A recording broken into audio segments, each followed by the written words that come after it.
Bonjour et bienvenue à notre méditation quotidienne.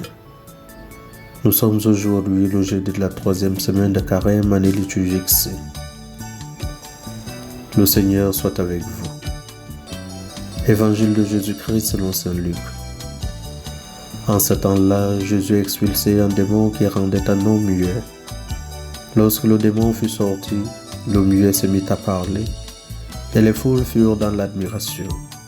Mais certains d'entre eux dirent: c'est par Belzéboul, le chef des démons, qu'il expulse les démons. D'autres, pour le mettre à l'épreuve, cherchaient à obtenir de lui un signe venant du ciel. Jésus, connaissant leurs pensées, leur dit: tout royaume divisé contre lui-même devient désert. Ses maisons s'écroulent les unes sur les autres. Si Satan, lui aussi, est divisé contre lui-même, comment son royaume tiendra-t-il? Vous dites en effet que c'est par Belzéboul que j'expulse les démons. Mais si c'est par Belzéboul que moi je les expulse, vos disciples par qui les expulsent-ils? Dès lors, ils seront eux-mêmes vos juges.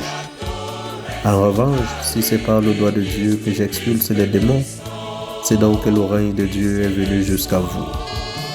Quand l'homme fort et bien armé garde son palais, tout ce qui lui appartient est en sécurité. Mais si un plus fort survient et triomphe de lui, il lui enlève son armement auquel il se fiait, et il distribue tout ce dont il l'a dépouillé. Celui qui n'est pas avec moi est contre moi, celui qui ne rassemble pas avec moi disperse. Acclamons la parole de Dieu. Jérémie reprend presque mot pour mot le commandement du Deutéronome: écoutez ma voix.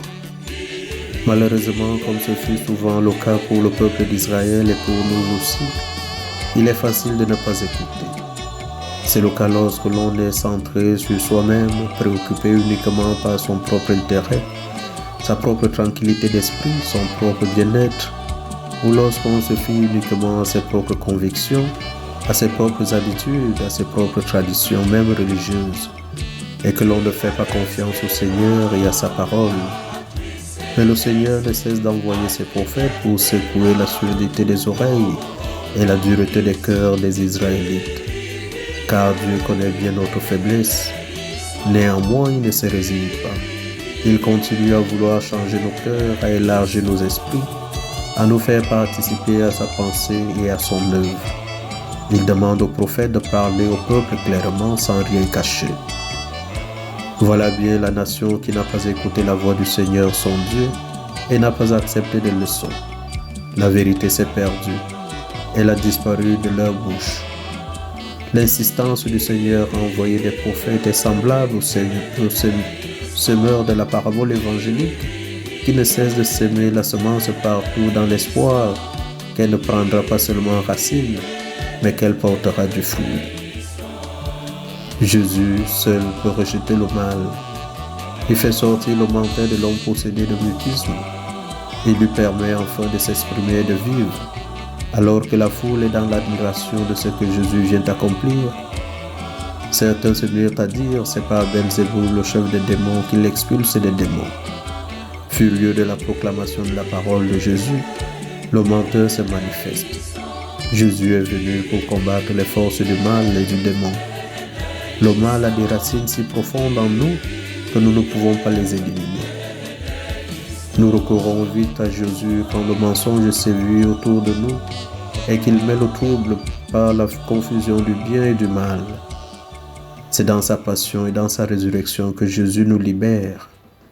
Il nous donne l'Esprit Saint qui nous permet de demeurer dans l'amour. C'est un amour éclairé, juste, qui donne la paix. Les apôtres sont guéris par Jésus qui subit toutes sortes d'humiliations. La réponse de Jésus montre l'absurdité des arguments de ses contradicteurs. Sa réponse est un appel à l'unité, à la force dans l'union. Jésus accomplit un miracle. La foule admire l'homme guéri, mais certains se mettent à douter et à critiquer. Nous devons nous interroger sur notre manière d'agir. Jésus nous propose une radicale nouveauté de regard. Il rappelle que toute bonne action prend appui dans l'Esprit Saint qui nous est donné.